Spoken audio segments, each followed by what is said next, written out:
ভিডিওটা নিয়ে আসলাম। না খেয়েছিল যে বাইরে বাইরে চলে আসছে আজ কয়েকদিন ধরে পানির সমস্যা হওয়ার কারণে এরকম। আসসালামু আলাইকুম, আশা করি সবাই ভালো আছেন। তো আপনাদের মাঝে যে কবুতরের ভিডিওটা নিয়ে আসলাম, যদি ভালো লাগে থাকে তাহলে আমার পেজটা ফলো দিবেন এবং ভিডিওটা শেয়ার করে দিবেন। কবুতরগুলো দেখেন খাবারের জন্য কত অস্থিরতা, চলে আসেন খাবারের জন্য কিভাবে করতেছে।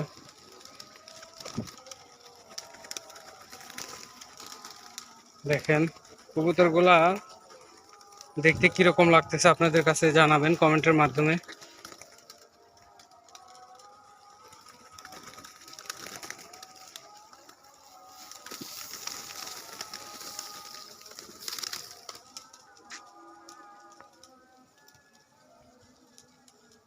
কবুতরগুলো দেখা যাচ্ছে যে অনেক সময় না খেয়েছিল।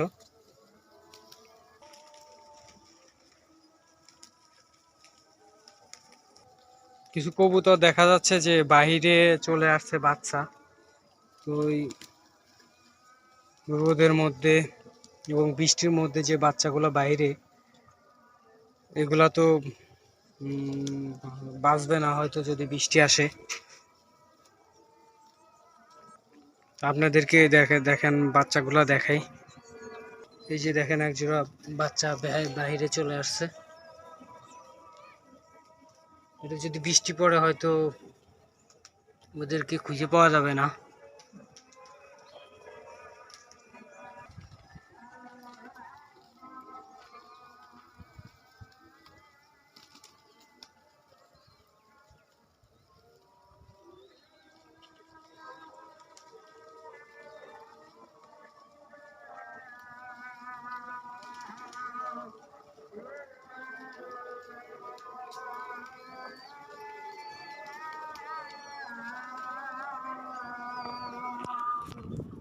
তো আজকে এই যে আজ কয়েকদিন ধরে যে বৃষ্টিগুলো পড়তেছে, বৃষ্টির কারণে দেখা গেছে কবুতরগুলোর অনেক সমস্যা হয়েছে।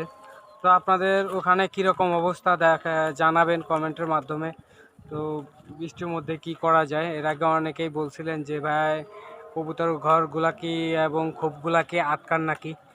তো আমি বলছিলাম যে না, আটকানো হয় না। আসলেও এই দেখেন বৃষ্টি পড়ার কারণে এবং বৃষ্টির সাথে ঝড় হওয়ার কারণে দেখেন কবুতর ঘরের ভিতরে এবং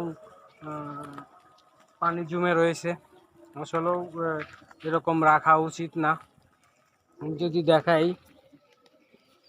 বৃষ্টির ইসেতে বাচ্চাটা মারা গেছে, আর একটা বাচ্চা ভিতরে দেখেন পানির সমস্যার কারণে।